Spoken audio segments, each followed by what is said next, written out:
Everyone was laughing at my graduation dinner until my grandma looked at me and smiled. I'm so happy the $1,500 I send you every month has made things easier. I froze. Looked around. I never got any money. One by one, everyone turned to stare at my parents, who didn't say a word. Grandma quietly put down her fork. That's when everything blew up. Can you imagine finding out that the people you trusted most, the ones who were supposed to protect you, had been stealing from you for years? That your entire life, the struggles, the sacrifices, the constant feeling of being a burden, it was all a meticulously crafted lie?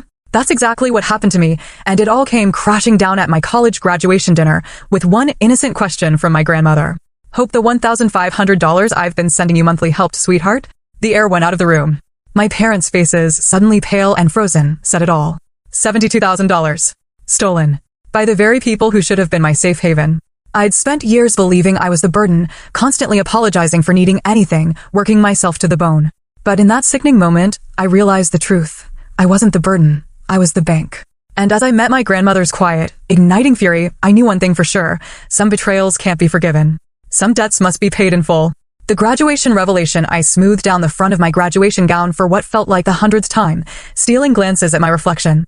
For years of late nights, endless ramen, and scraping by had led to this moment. From the dining room, I could hear my parents' voices, the familiar, slightly too loud sound of my mother's performative hostess laugh. Kala, sweetheart, everyone's waiting. She called out, that sugary tone she only used for company. I took a deep breath and stepped in. Our modest home was transformed. Fresh flowers we couldn't afford, the good china only brought out for Grandma Vivian, even a congratulations graduate banner. My father, Porter, was pouring wine, engrossed with my uncle in a conversation about property values. My mother, Elaine, fluttered between guests with practiced grace, her pearl earrings catching the light. And then there was Grandma Vivian. Unlike the others, she rose immediately, her eyes bright with genuine pride.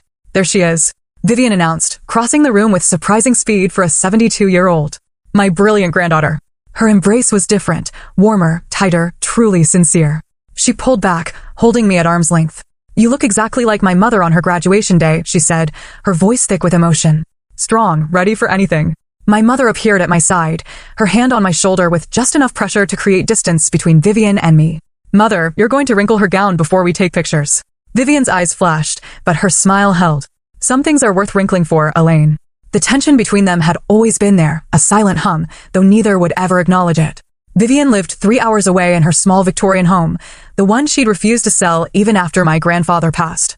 She visited rarely, usually holidays and special occasions, each visit marked by my mother's palpable anxiety and my father's strategic absences. Dinner progressed with the expected small talk. My father stood, champagne flute raised. To Kala, who has made us proud by graduating with honors, he said, his practiced smile not quite reaching his eyes. Though we always knew she would succeed. My mother nodded enthusiastically. Despite the financial challenges, we always told you, didn't we, Kala, that no matter how tight things got, we'd find a way. I smiled weakly, remembering those exact words, the soundtrack of my college years. We can't afford that right now, Kala. Maybe next semester. You know how tight things are. It was why I'd worked 2 jobs while carrying a full course load. Why I couldn't join friends on spring break. Why I couldn't afford therapy when the panic attacks started sophomore year. Why I wore the same 3 outfits until they frayed. Kala has always been so understanding about our situation, my mother continued, reaching for my hand. So mature about the sacrifices. Vivian set her fork down with deliberate care. Sacrifices? My father cleared his throat. Well, you know, Mother Vivian, not everyone has unlimited resources. We've always been honest with Kala about our financial situation. Honest? Vivian repeated, her tone neutral, but her eyes sharp. She turned to me with an unusual intensity. Kala, the monthly deposits, the $1,500 I've been sending you throughout college, has it helped with those sacrifices? The table went silent. My glass froze halfway to my lips. What money? I asked slowly, the question hanging in the air like smoke. The room temperature seemed to drop 10 degrees. My eyes darted to my parents, who had gone completely still. My mother's face drained of color, while my father's jaw tightened almost imperceptibly. The $1,500 I've been sending every month since you started college, Vivian clarified, her eyes never leaving mine. For expenses, emergencies, and so you wouldn't have to work yourself to exhaustion while studying. The silence stretched, broken only by my uncle awkwardly setting down his utensils. There must be some misunderstanding, my mother finally said, her laugh brittle and false. Mother, perhaps we should discuss this in private. I've never received any money from Grandma, I said, my voice sounding distant to my own ears. Not once. Vivian's expression hardened as she turned to my parents. Elaine, what is she talking about? My father recovered first, his business smile sliding into place. There must be some banking mix-up. I'm sure we can sort this out. Elaine handles the accounts. I've cut every receipt, Vivian cut in, her voice quiet but firm. Every transfer confirmation for 4 years. The realization hit me like a physical blow. For years. $72,000. While I'd been eating ramen and working night shifts at the campus coffee shop. While I'd been turning down medical care and social opportunities. While I'd been drowning in guilt every time I spent money on basic necessities. You said we were struggling, I whispered, looking at my mother. You said you were taking extra shifts to help me stay in school. My mother's hand trembled as she reached for her wine glass. We were saving it for your future. For emergencies. What emergencies? I demanded, my voice rising. The emergency when my car broke down and I couldn't get to class for 2 weeks because you said you couldn't help? The emergency when I needed a root canal and you told me to take ibuprofen until summer break. Vivian placed her napkin on the table and stood with quiet dignity. I think we've had enough celebration for tonight. Kala, would you walk me to my car? My father stood abruptly. Mother Vivian, please. Let's not ruin Kala's special day with a misunderstanding. It's not a misunderstanding, Vivian replied coldly. And the only ones ruining anything are you and my daughter. She turned to me, her voice softening. Kala, I'll be at the Parkside Hotel downtown, room 312. Come see me when you're ready to talk. As she walked out, the silence she left behind was deafening. My cousins stared at their plates. My uncle muttered something about family matters while my aunt suggested they should leave. I remained frozen, watching the family celebration disintegrate around me, suddenly aware that everything I thought I knew about my life, about my parents, might be built on lies. Unraveling the deception, sleep refused to come that night. I lay in my childhood bedroom, staring at the glow-in-the-dark stars my father had put on the ceiling when I was 10, one of the few happy memories I had with him. The conversation with my parents after everyone left had been brief and unsatisfying. We were protecting you, my mother had insisted, her mascara smudged from crocodile tears. You weren't ready for that kind of money. We were going to give it to you after graduation as a surprise. My father had been more strategic. Your grandmother has always tried to control this family with her money. We were teaching you independence. Independence? The word echoed in my mind as I remembered the nights I'd gone hungry to save for textbooks, the scholarships I'd fought for, the loans I'd taken out despite my parents' assurances they were handling things. By dawn, I was sitting cross-legged on my bed, surrounded by old journals, birthday cards, and letters. I started noticing patterns, references to gifts I'd never received, my mother's constant comments about my expensive taste, the guilt trips when I needed new clothes or school supplies. When the first light of morning filtered through my curtains, I dressed quietly and slipped out of the house before my parents woke. The drive to the Parkside Hotel took only 15 minutes, but it felt like crossing a boundary into new territory. Vivian answered her door immediately, already dressed in a simple blue blouse and slacks, her silver hair neatly pinned back. She didn't seem surprised. I've been up since 5, she said, ushering me in. Some habits never die, even in retirement. The hotel room was modest, but comfortable. Vivian had already ordered breakfast. Enough for 2. I thought you might come early, she explained, pouring me coffee. You have questions. I have answers. But first, eat something. You look exhausted.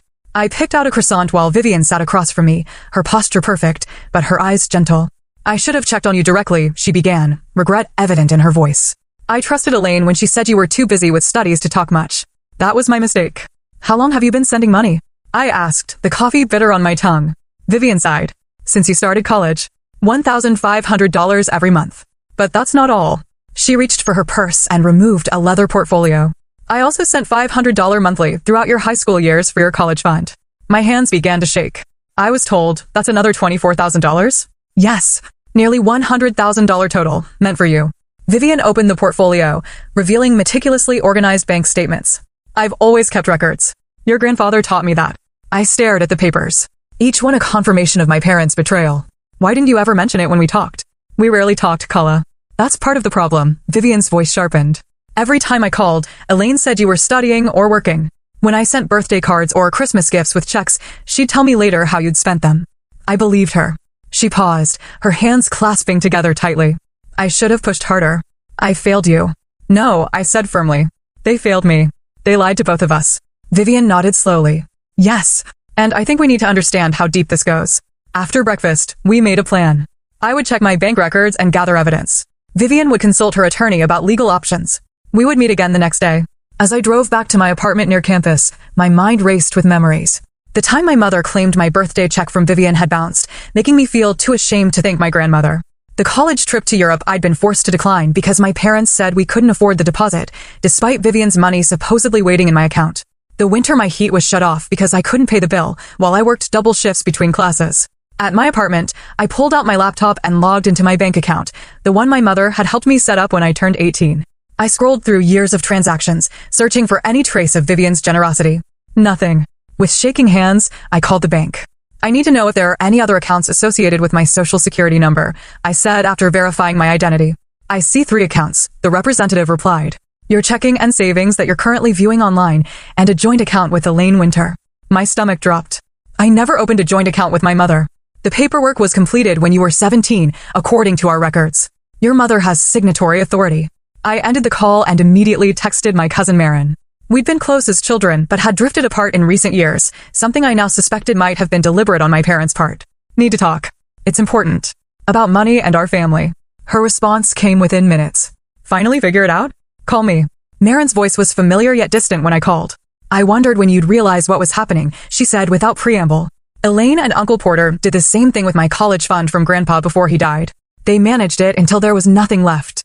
Why didn't you tell me? I asked, hurt mingling with anger. I tried once. You defended them so fiercely that Elaine convinced everyone I was jealous and lying. After that, my parents wouldn't let me spend time with you unsupervised. Said I was a bad influence. The conversation with Marin opened another wound, the realization that my isolation hadn't been accidental. Friends who drifted away after meeting my parents. Relatives who stopped inviting me to events. The subtle ways my mother had criticized anyone who got too close. That evening, I received an email from Vivian with a notarized letter from her bank confirming all transfers made to my parents over the years. Nearly $100,000, just as she'd said. The evidence was irrefutable. The confrontation I drove to my parents' house the next morning, determined to confront them directly. My mother answered the door in her bathrobe, feigning surprise.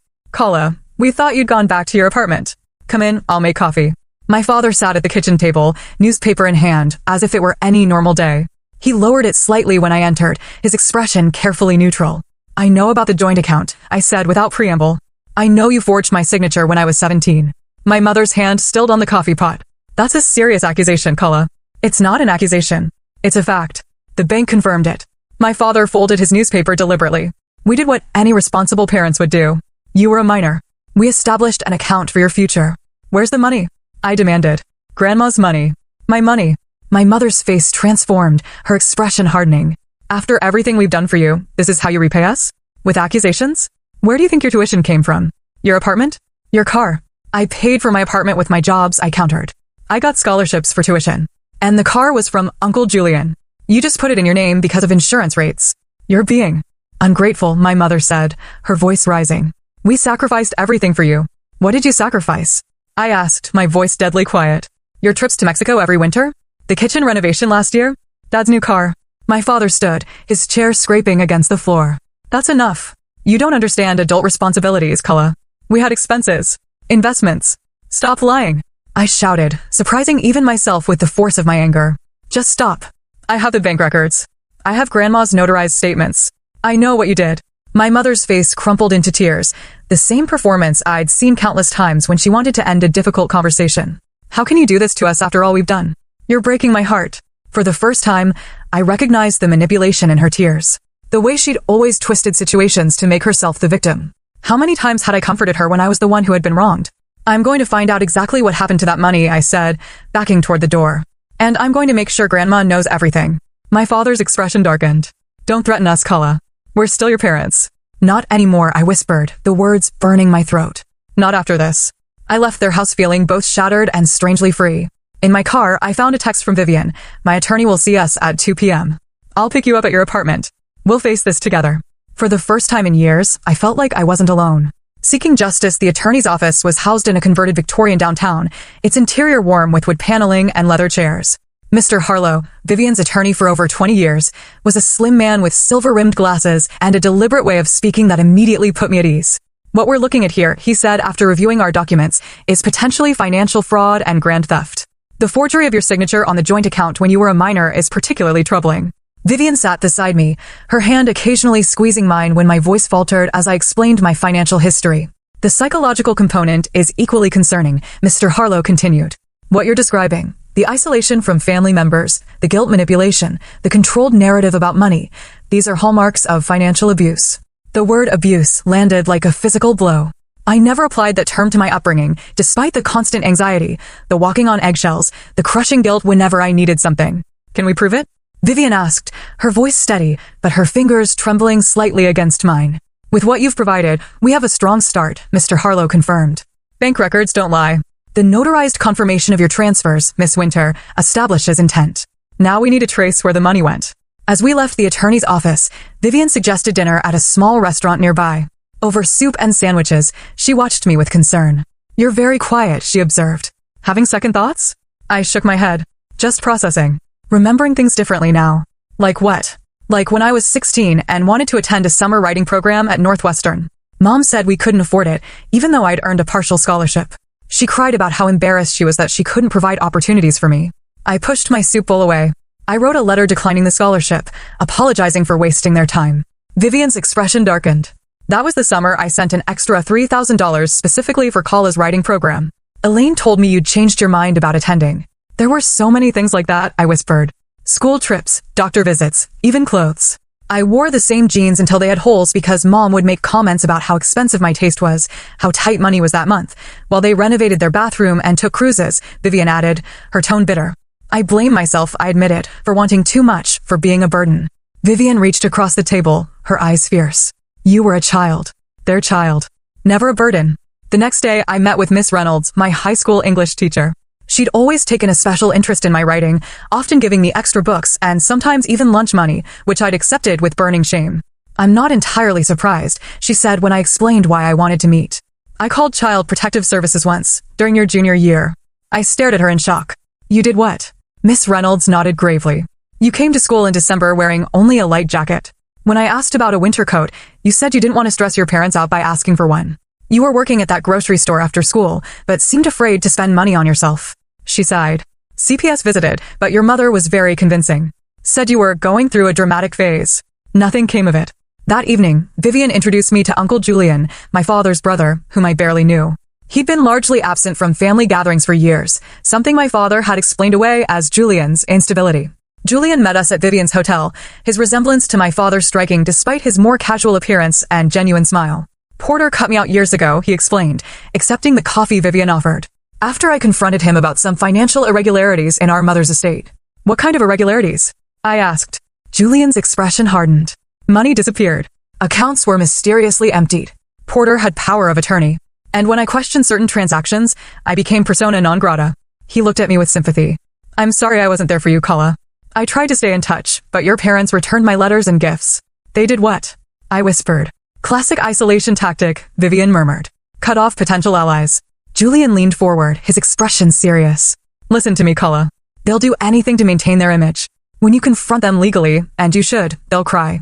They'll plead. They'll promise change. Don't trust their apologies.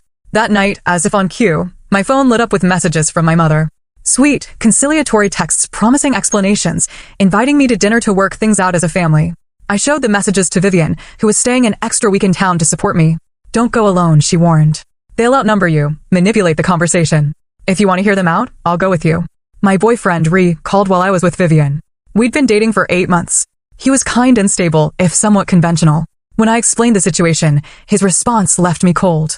Are you sure you want to go through with this? He asked. Legal battles with family can drag on for years. Maybe they really were trying to protect you in their own way. They stole from me, I said, disbelieving his response. They lied to me my entire life. I know, and that's wrong, he backpedaled. I just wonder if it's worth all this drama. Families are complicated. After we hung up, Vivian found me crying on the balcony of her hotel room. Ree thinks I should let it go, I explained, wiping my eyes. That it's not worth the drama.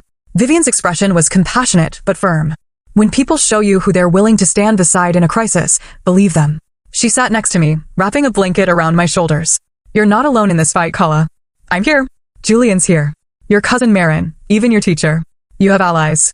The beginning of the end the next day, armed with Julian's advice and Vivian's unwavering support, I agreed to meet my parents, but on neutral ground, a coffee shop downtown with Vivian present. My mother's face tightened when she saw my grandmother, but she quickly recovered, reaching for me with outstretched arms. Kala, sweetheart, we've been so worried. I stepped back, avoiding her embrace. I'm here to listen to your explanation. That's all. My father cleared his throat, glancing nervously at the neighboring tables. Could we discuss this somewhere more private? No, Vivian and I said simultaneously. We sat at a corner table, my parents across from us. I placed my phone between us, the recording app visibly running. For my records, I explained. My mother's smile faltered. Is that really necessary? Yes, I said simply. Now, explain where my money went. What followed was a masterclass in deflection. My father talked about family finances and shared resources. My mother dabbed at non-existent tears while mentioning her sacrifices and maternal concern about my financial responsibility. So you admit you took the money? I pressed. We managed it, my father corrected, as any responsible parents would. You didn't know how to handle large sums. How would you know? I countered. You never gave me the chance. We put it in a family joint account, he said, the admission slipping out in his frustration, for emergencies and your future. I leaned forward. Where is it now? My parents exchanged glances. There were expenses, my mother began vaguely. What expenses? I demanded. Your tuition? I had scholarships and loans. The car? Uncle Julian paid for that. My father's composure cracked slightly. We're your parents, Culla. We don't owe you an itemized receipt for every decision we made on your behalf. Vivian, who had been silently observing, finally spoke. Actually, legally you do. Especially since you forged her signature and diverted funds specifically designated for her use. My mother turned on Vivian, her mask slipping completely. You've always undermined my parenting. Always thought you knew better. Well, look what you've done now. Turn my own daughter against me. You did that yourself, Elaine, Vivian replied calmly. I stood, gathering my phone and bag. This meeting is over. My attorney will be in touch. As we walked away, my mother called after me, her voice breaking dramatically. Culla, please. We're still your family. Vivian's arm wrapped around my shoulders as we reached the door. Family doesn't steal from family, she said, loud enough for my parents to hear. And family certainly doesn't manipulate a child into believing she's a burden. Outside, in the bright afternoon sun, I took my first deep breath in what felt like days. What now? Vivian's smile was both sad and determined. Now we make sure they never do this to anyone else. And we build something better for you. Something honest. For the first time since my graduation dinner, I felt something like hope blooming in my chest. The road ahead would be difficult, but at least now I could see it clearly, and I wasn't walking it alone. The legal battle begins the morning I filed the formal legal complaint. Something shifted inside me. Standing beside Vivian in the county courthouse, watching as the clerk stamped and processed our paperwork, I felt a strange sense of calm replacing the storm that had raged within me for weeks. How do you feel? Vivian asked as we descended the courthouse steps. Like I'm finally fighting back, I said, surprised at the steadiness in my voice. The complaint was comprehensive: financial fraud, forgery, theft by conversion. Mr. Harlow had helped us gather everything: bank statements, notarized letters from Vivian confirming the intended purpose of her gifts, testimony from Julian about previous patterns of financial misappropriation, even a statement from Miss Reynolds about her concerns during my high school years. They won't take this lying down, Vivian warned as we drove back to her hotel. She'd extended her stay indefinitely, moving from the Parkside to a long-term rental apartment downtown. Elaine knows how to play the victim. She learned from the best. Her father was the same way. I'm ready, I said, though my stomach twisted at the thought of what was coming. News traveled quickly in our small town. By that evening, my phone was buzzing with texts from family, friends, and distant relatives. Some offering support, others demanding explanations. The story had begun to spread. Culla Winter was suing her parents for fraud. Vivian's decision to publicly distance herself from my parents added fuel to the fire. At her regular bridge club, when asked about the situation, she'd been direct. My daughter and son-in-law stole nearly $100,000 meant for my granddaughter's education and welfare. I won't be associated with thieves, family or not. The fallout was immediate. Invitations to community events that had always included my parents suddenly specified Vivian and me instead. Friends they cultivated for years began to question their own financial dealings with them. My father's business associates started asking uncomfortable questions. 3 days after we filed, my mother appeared unannounced at my apartment, her eyes red-rimmed and her hands shaking. Please, she begged from my doorway, you have to drop this. You're ruining everything. I held the door frame, blocking her entry. Like you ruined my chance at a normal college experience? At medical treatment when I needed it? At opportunities that could have changed my life. I was protecting you, she insisted, her voice rising to that familiar pitch that had always made me back down in the past. Porter was the one who took the money. I just went along with it because I was afraid of what he would do. The lie was so transparent, it almost made me laugh. Mom, I've seen the bank records. You were the primary signatory on the account. You made most of the withdrawals. Her face crumpled, tears flowing freely now. You have no idea what it's like to be married to someone like your father. The pressure. The control. Stop, I said firmly. I'm not doing this with you. Not anymore. Everything goes through our attorneys now. As she opened her mouth to protest, Vivian's car pulled into the parking lot. My grandmother approached with purposeful strides, her expression hardening at the sight of her daughter. Elaine, she said coolly, this is inappropriate. Kala has made it clear she doesn't want direct contact. My mother whirled toward Vivian, her grief transforming instantly to rage. You did this. You turned her against us. You've always been jealous of my relationship with Kala. Vivian didn't flinch. What relationship, Elaine? The one where you manipulated and stole from her? Where you isolated her from anyone who might have helped her? That relationship. You have no right, I have every right. Vivian interrupted, her voice like steel. You robbed your daughter of dignity. That can't be undone with tears and excuses. My mother stared at her, mouth open in shock. Vivian had always been somewhat differential to her daughter in the past, avoiding direct confrontation. This new, fierce Vivian was a revelation. I'm done with you, Vivian continued. As of yesterday, I've changed my will. You and Porter are no longer beneficiaries of anything I leave behind. It will all go to Kala and to charities that support victims of family financial abuse. My mother's face went white. You can't do that. It's already done. Vivian took my arm gently. Come inside, Kala. We have dinner plans to discuss. That night, Rick called to tell me he couldn't continue our relationship. It's too much, he said, his voice strained. The court case, the family drama. I didn't sign up for this, Kala. Though I'd seen it coming, the finality of his abandonment still stung. After we hung up, I found Vivian in the kitchen of her rental apartment, making tea. Ria's gone, I said simply.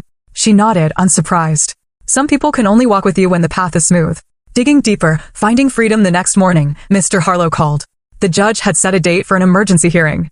My parents were attempting to have the case dismissed before discovery could begin. They're getting nervous, he explained. This is good for us. It means they know we have a strong case. The hearing was scheduled for the following week. In the meantime, Mr. Harlow suggested I retrieve any remaining personal documents from my parents' house. Take someone with you, he advised. Not your grandmother. She's too emotionally involved. Perhaps your cousin or your uncle. Julian agreed to accompany me. We arrived at my childhood home on a Tuesday afternoon when I knew my parents would be at work. Using the key I still had, we entered quietly.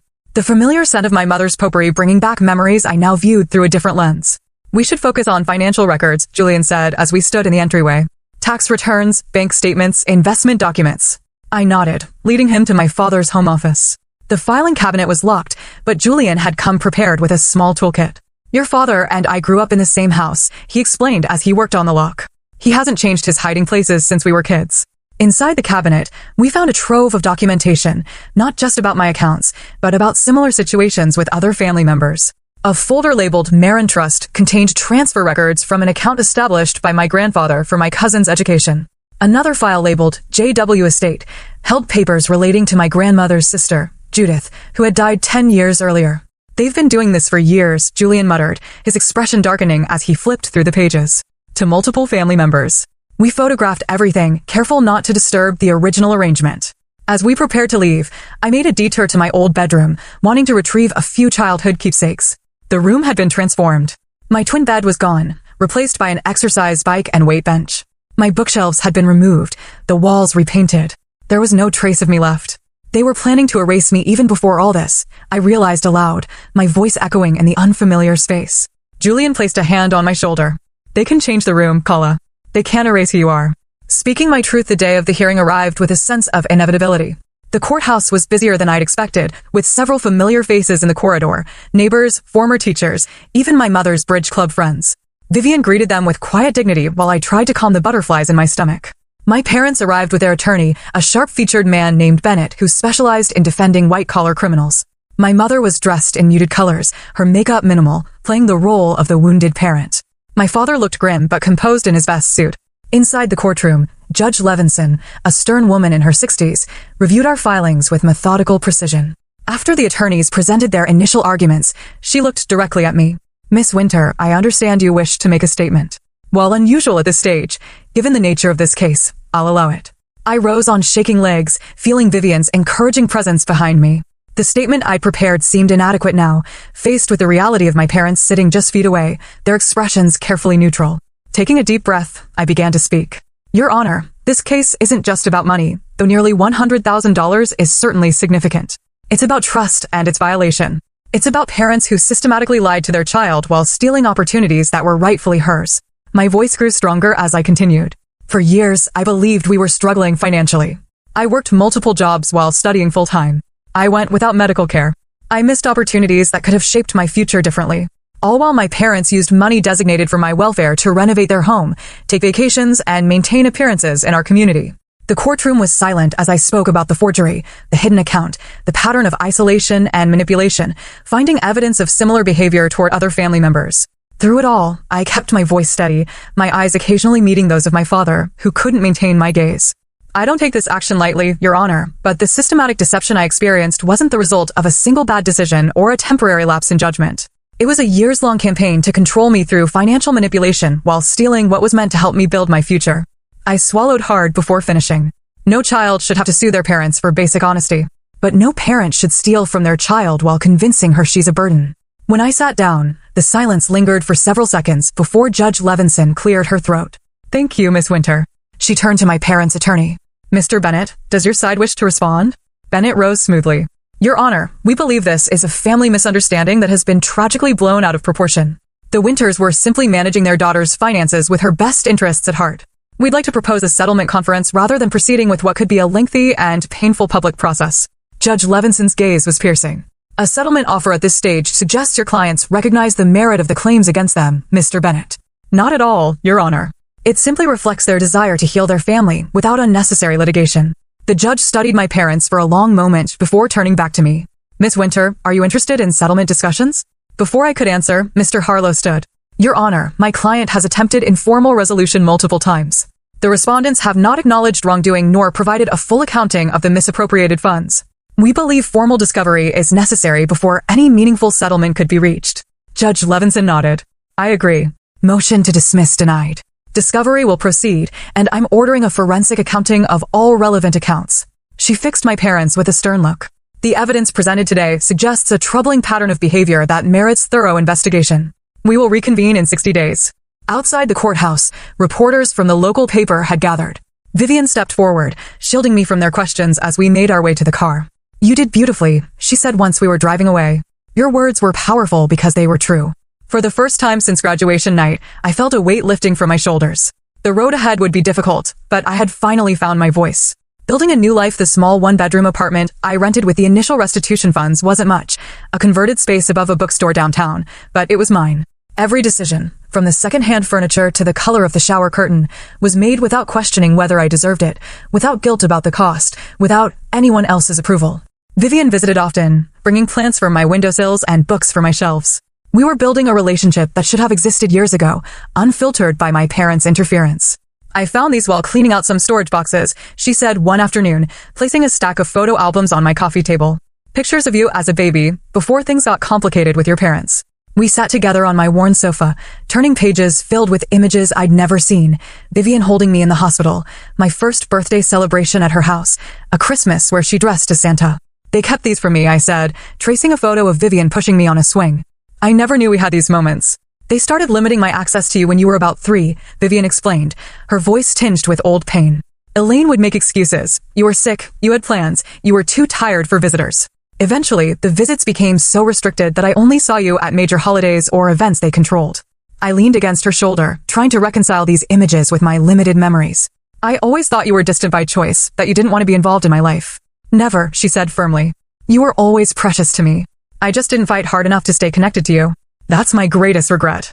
As the legal process continued, I began meeting weekly with Amory Fletcher, a social worker who specialized in supporting survivors of family financial abuse. She was a warm, direct woman in her 40s who had experienced similar manipulation from her own father. What you're feeling is normal, she assured me during our first session. The confusion, the anger, the grief, they're all part of recognizing that your reality was deliberately distorted by people who should have protected you. With Amory's guidance, I started journaling, not just about recent events, but about memories from throughout my childhood. Patterns emerged, my mother's dramatic emotional collapses whenever I asserted independence, my father's cold dismissal of my accomplishments unless they reflected well on him, the way basic needs became special requests. That required elaborate justification. They made me feel like existing was an imposition, I told Amory one day, the realization striking me suddenly. Like I had to earn my right to take up space in the world. She nodded. That's the core of this kind of abuse, making the victim believe they're fundamentally unworthy. It makes them easier to control. One evening, at Amory's suggestion, I wrote a letter to my 14-year-old self, the girl who had begun working weekends at a local grocery store, turning over most of her earnings to her parents for household expenses while believing her family was on the verge of financial collapse. Dear Kala, at 14, you're not the burden they're making you feel like. The confusion you feel when they praise your independence while making you dependent, that's not your imagination. The guilt you carry for needing new shoes or wanting to join the school trip. You don't deserve that. The way you've learned to make yourself smaller, to need less, to apologize for existing, none of that is because there's something wrong with you. The money you earn that disappears into their hands, it's not really helping with bills. The stories about financial struggle are lies, designed to keep you grateful for scraps. The isolation you feel from friends and relatives isn't because you're unlikable or too needy. It's deliberate. I wish I could tell you it gets better soon, but the truth is, it will take years before you discover what they've been doing. But when you do, you'll find real support. You'll find your grandmother, the woman they've kept at arm's length your whole life. You'll find your voice. You'll begin to understand that you deserve basic dignity and honesty. You're not alone, even though it feels that way now. Keep those small dreams alive. Keep writing in your hidden journal. Keep believing there might be more to the world than what they show you. One day, you'll build a life they can't touch. With love from your future self, Kala. Forgiveness. Not forgetting after 2 months in my apartment, Vivian invited me to stay with her at her Victorian home, 3 hours away. Just for the summer, she suggested. I'm working on a memoir and I could use your writing expertise. Plus, it would give us time together without the constant reminders of the court case. The timing felt right. Discovery was ongoing, with forensic accountants tracing the path of Vivian's money through various accounts and investments. My parents had made one more attempt at settlement, offering to repay half the amount with no admission of wrongdoing, which we had rejected outright. They still don't understand, I told Mr. Harlow after reviewing their offer. This isn't just about the money. It's about accountability. Vivian's home was exactly as I'd imagined from the few times she described it. A graceful 2-story Victorian with a wide porch and gardens that bloomed with careful planning. My room overlooked a Japanese maple tree that cast dappled shadows across the hardwood floor. This was meant to be your room whenever you visited, Vivian explained as she helped me unpack. I kept hoping your parents would relent and let you stay for summers or school breaks. For the first time since graduation, I felt truly at peace. Mornings were spent helping Vivian with research for her memoir, a project she'd begun after retiring from teaching English at a local community college. Afternoons were mine for reading, walking, or working on my own writing. Evenings were for long conversations on the porch, filling in the decades of connection we'd missed. One weekend, my cousin Marin drove up to visit, bringing old family photos and stories I'd never heard. We sat in Vivian's sunroom, reconstructing relationships that had been distorted by my parents' narratives. They told me you thought you were too good for the rest of us, Marin admitted, sorting through pictures from a family reunion I barely remembered. That you didn't want to be associated with the countryside of the family. I shook my head, the familiar ache of lost time settling in my chest. They told me you all stopped inviting me because I was difficult and high maintenance. Classic triangulation, Marin said, the term familiar from my sessions with Amory. Keep everyone separated so no one compares notes. We were interrupted by the sound of Vivian's security system chiming. Through the window, I saw my mother's car pulling into the driveway. I didn't know she was coming, I said, tension immediately flooding my body. Vivian appeared in the doorway, her expression grim. She's not invited. I'll handle this. From the sunroom window, I watched as my grandmother met my mother at the front gate. Their conversation was brief, my mother's gestures becoming increasingly agitated while Vivian remained perfectly still. Finally, my mother collapsed into tears, falling to her knees on the walkway in a display I'd seen countless times, the ultimate manipulation when all else failed. Vivian didn't move to comfort her. Instead, she spoke a few final words and turned back toward the house, leaving my mother crumpled on the path. When she returned to the sunroom, Vivian's face was composed, but her hands trembled slightly. What did she want? I asked. Forgiveness, Vivian replied simply. She claims her father has left her, that she's alone and realizes her mistakes. She wants to make amends. Do you believe her? Vivian considered the question carefully. I believe she's suffering. I believe she may even regret some of her actions, but I don't believe she's capable of the kind of honest self-reflection necessary for true change. What did you tell her? That she's no longer welcome at my home. That she'll answer to you, not to me. That we're not her support system anymore. Vivian sat beside me, taking my hand. Was that too harsh? I thought of all the years of manipulation, the carefully constructed lies, the opportunities stolen, the relationships sabotaged. No, I said finally. It was honest. That's all we can be now. 2 weeks later, I received a letter from my mother. 20 pages of flowing handwriting, alternating between self-justification and desperate pleas for reconciliation. She described my father's emotional abuse toward her, his controlling behavior, her fear of standing up to him. She claimed to have saved some of Vivian's money in a separate account for emergencies that my father didn't know about. I read the letter twice, searching for something genuine amid the familiar patterns of manipulation. There were moments of apparent insight, admissions of jealousy toward my relationship with Vivian, acknowledgement of using guilt to control me, but they were embedded in excuses and deflections of responsibility.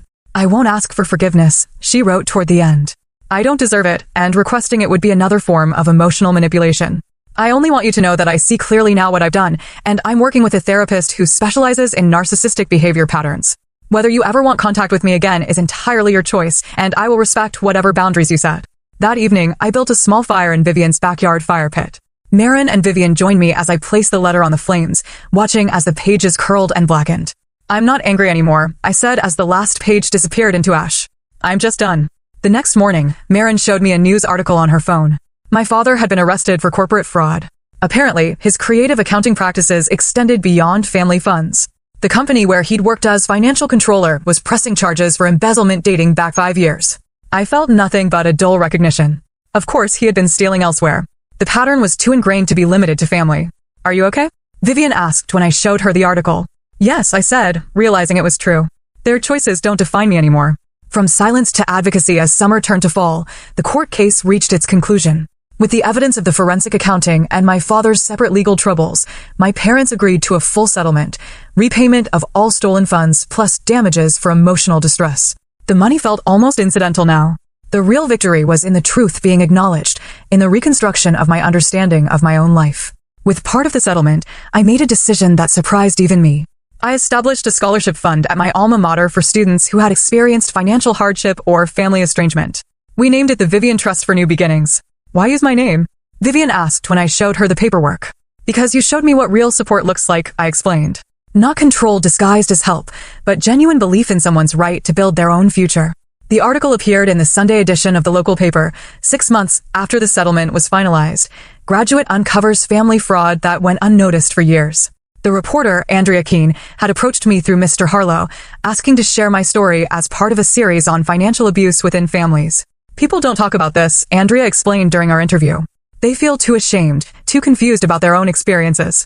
Your willingness to speak openly could help others recognize what's happening to them. The article was thoughtful and detailed, focusing not just on the financial aspects, but on the psychological impact of long-term manipulation. When it was published, I braced myself for backlash, for accusations of family disloyalty or attention-seeking.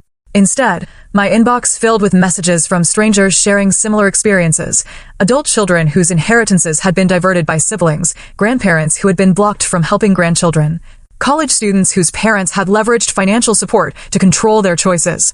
I thought I was the only one, wrote a woman named Tessa. Reading your story was like seeing my own life reflected back at me for the first time. Dr. Marian Ellison, the head of my university psychology department, called to invite me to speak at a student leadership symposium. Financial literacy and boundary setting are critical skills we don't teach effectively, she explained. Your perspective would be invaluable. Standing at the podium in the campus auditorium, facing rows of students not much younger than myself, I felt an unexpected calm. I had brought my journals, the raw, unfiltered record of my journey from confusion to clarity. Financial abuse doesn't always look like obvious theft, I began, opening to a dog-eared page. Sometimes it looks like protection that keeps you dependent. Sometimes it sounds like we're struggling while opportunities disappear. Sometimes it feels like constant guilt for having normal needs. I read entries spanning years, from high school anxieties about asking for school supplies to college calculations about whether I could afford antibiotics for strep throat. With each reading, I saw recognition dawn on different faces in the audience. The response was overwhelming. Students lined up afterward to speak with me, many sharing whispered confessions of similar dynamics in their own families. Faculty members asked for resource lists and warning signs. The University Counseling Center requested permission to develop a workshop based on my experiences. What began as a single speaking engagement evolved into a modest platform. I started a podcast called Inheriting Silence, where I interviewed experts on financial abuse and shared stories from survivors who had reclaimed their autonomy. Each episode ended with practical resources, legal options, support groups, financial literacy tools. The podcast gained traction slowly, then caught the attention of a producer at a national radio network. After a feature segment aired nationally, listenership exploded. 6 months into the podcast's run, I received an email that stopped me in my tracks. It was from a 16-year-old girl in Oregon named Lily. I've been listening to your podcast in secret for months, she wrote. My parents control everything, my bank account, my summer job money, even the hours I work. They say they're teaching me responsibility, but they never actually let me make decisions. After hearing your story, I asked my guidance counselor for help. She contacted my aunt, who I haven't seen in years because my parents said she was unstable. Turns out my aunt has been trying to reach me all along. She's helping me set up a separate account for my earnings and applying to colleges without my parents knowing.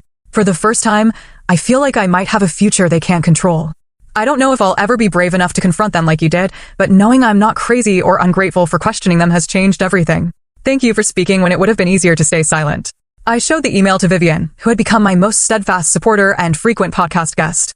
Her eyes filled with tears as she read it. This is why we fought, she said simply. Not just for your money, but for every Lily out there. Amory, who had transitioned from my therapist to my friend and occasional podcast consultant, suggested we formalize our growing community. Together, we co-founded a support group called Quiet Funds, focused on financial literacy and family manipulation recovery. What began as monthly meetings in a borrowed community center space expanded to chapters in neighboring cities, then across the state. The end of silence one rainy Tuesday, I arrived home from recording a podcast episode to find a thick envelope in my mailbox. The return address was my mother's, though I hadn't heard from her since my father's sentencing for corporate fraud 6 months earlier. He had received 5 years, eligible for parole after 3, a consequence that seemed to have finally broken through my mother's elaborate defenses. The letter inside was different from her previous attempts at contact. There were no tear stains, no dramatic declarations, no elaborate excuses. Instead, there was a simple, direct accounting of her actions over the years, not just with me, but with others in the family. She admitted to jealousy of Vivian's relationship with me, to resentment of my academic success, to deliberate isolation tactics designed to keep me dependent. I won't ask for forgiveness, she wrote toward the end. I don't deserve it, and requesting it would be another form of emotional manipulation. I only want you to know that I see clearly now what I've done, and I'm working with a therapist who specializes in narcissistic behavior patterns. Whether you ever want contact with me again is entirely your choice, and I will respect whatever boundaries you set. That evening, I built another fire in my small backyard. I had purchased a modest house near Vivian's the previous spring. This time, as I placed the letter on the flames, the feeling wasn't of anger or finality, but of quiet closure.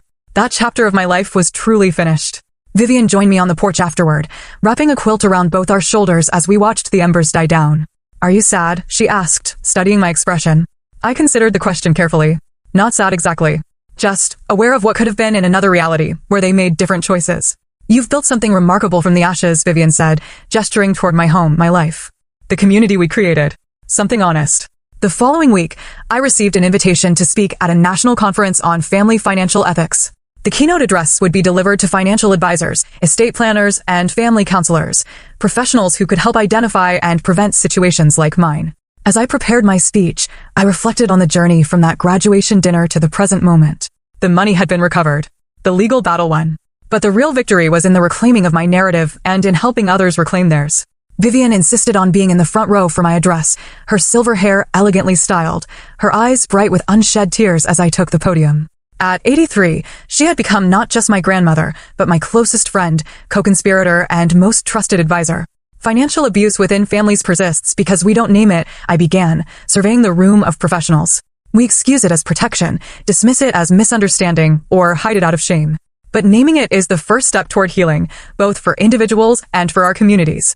For 40 minutes, I spoke about red flags, intervention points, and the crucial role of neutral financial advocates for young adults. I shared anonymized stories from podcast listeners and support group members, highlighting the patterns that transcended socioeconomic backgrounds and family structures. The money itself is often secondary to the control it represents, I explained. The psychological impact of being made to feel like a burden, of having your autonomy systematically undermined, extends far beyond the financial loss. Recovery requires not just restitution, but recognition. The acknowledgement that what happened was real and wrong. After the applause died down and the formal Q&A ended, a line formed of people wanting to speak with me privately. Among them was an older gentleman with kind eyes and a gentle manner. My daughter stopped speaking to me 5 years ago, he confided. After listening to your podcast, I realized I'd been using financial support to control her choices, where she lived, what she studied, who she dated. I never saw it as manipulation until I heard you describe your experience. He paused, blinking back tears. I've started therapy. I sent her a letter apologizing without expectations. I don't know if she'll ever forgive me, but for the first time, I understand why she needed to walk away. Later that night, in the quiet of my hotel room, I called Vivian to share the day's events. You've created something important, she said, pride evident in her voice. Something that will outlast both of us. We created it, I corrected her. I couldn't have done any of this without you. You would have found your way eventually, Vivian insisted. You always had that strength inside you. As we said goodnight, I thought about the frightened, confused young woman I'd been at that graduation dinner. Believing herself a burden, unaware of her own worth, isolated by careful design. The journey from that moment to this one had been painful, but necessary. I opened my laptop and began typing the introduction to the book I'd been considering for months. I didn't lose a family that day at my graduation dinner. I found the courage to build a real one. One founded on honesty instead of manipulation. On support instead of control. On love instead of fear. This is that story. The cursor blinked on the screen, steady and patient, waiting for the words that would transform private pain into public purpose. Outside my window, the city lights twinkled like stars, each one representing a life connected to countless others through invisible threads of influence and care. Somewhere out there were people still trapped in silence, still questioning their own perceptions, still believing themselves unworthy of basic dignity. For them, I would keep speaking. For them, I would continue turning inheritance into advocacy. For them, and for the young woman I once was, I would make sure the silence ended here. What would you sacrifice to reclaim your stolen dignity? How far would you go to protect those you truly love? If this story of betrayal and redemption resonated with you, please like, subscribe, and share for more powerful narratives that explore the shadows within families and the courage it takes to step into the light.